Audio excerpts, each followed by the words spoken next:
Super Mario 64 is infamous for combining many liminal spaces that express utter feelings of isolation, despair, and comfort all at once.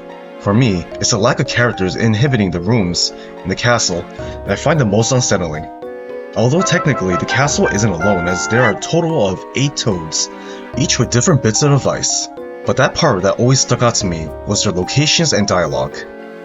Okay, here's what I mean about the stuff they say. The first toad in the lobby, for instance, mentions that he and all the other toads, as well as the princess, are trapped inside the castle walls. Peach is definitely stuck behind the mural, but Toad and the others can easily escape the castle. Mario does all the time. So unless they're put in some kind of spell, or they're forbidden from leaving, it never made any sense to me. The second toad in the Jolly Roger Bay room goes into explicit detail about how certain enemies and items will now appear if you select a specific star. First of all, how does he know all this? Assuming the stars were never collected in the first place, how would Toad know such valuable details? Wouldn't this mean that Toad himself defeated the bosses inside the painting for them to reveal that they could fight them again if they chose the stars? The third Toad in the Womp's Fortress room is creepily standing in a tucked away corner, almost as if he's hiding, and mentions that he literally saw Bowser steal all the stars with his own eyes.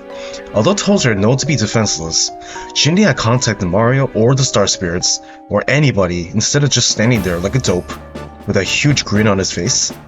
It's almost as if he allowed this to happen for fun. The fourth Toad is just lurking in the tight corner in the dank dungeon. What an odd place to linger.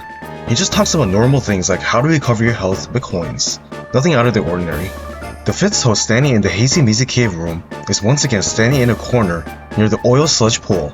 Now, this Toad is special because this is the first Toad to give you his free star just for talking to him. He claims that he found it somewhere, but wouldn't it be easier to help contribute the star he found by using it to restore power to the castle himself? It's like he's using that as an excuse to keep it for himself to do who knows what. He also mentions that Mario will receive more damage if he loses a hat. Now, unless he was Mario in the flesh, how in the world would this Toad know that sort of thing? Very strange indeed. The sixth Toad standing on the second floor seems to be the most normal of them all. He seems genuinely appreciative of the hard work Mario has been putting in. The seventh Toad standing next to the sixth one says that the power of the stars are returning to the castle.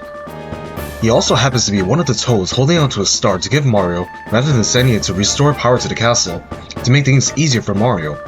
What if he never spoke to this Toad? Would he continue to hold onto his power star, and be labeled a traitor for not helping the ruler? He also mentions the entrance to the Snowman's Land by checking the reflection in the mirror, and also mentions that Mario can flood Wet Dry World with a high jump. Since most Toads are incapable of jumping, it seems implied that this Toad jumped into the painting to test his theory. The 8th Toad, located on the 3rd floor, seems like he's able to jump all the way up to the clock. If he's able to tell time will stop in the mechanical world of Tick-Tock Clock. Given all this information regarding the Toads in Super Mario 64, they seem to be shrouded in mystery. How do they know so much about the secrets of the castle? Why are they holding on to valuable power stars? As if this game wasn't mysterious enough, these Toads add on to the creepy factor. But hey, that's alright because that only adds to the charm of Super Mario 64. If you made it this far into the video, I want you to give yourself a pat on the back after giving this video a like, sub, and thank you for watching. Stay tuned for more ranking and analysis videos like this.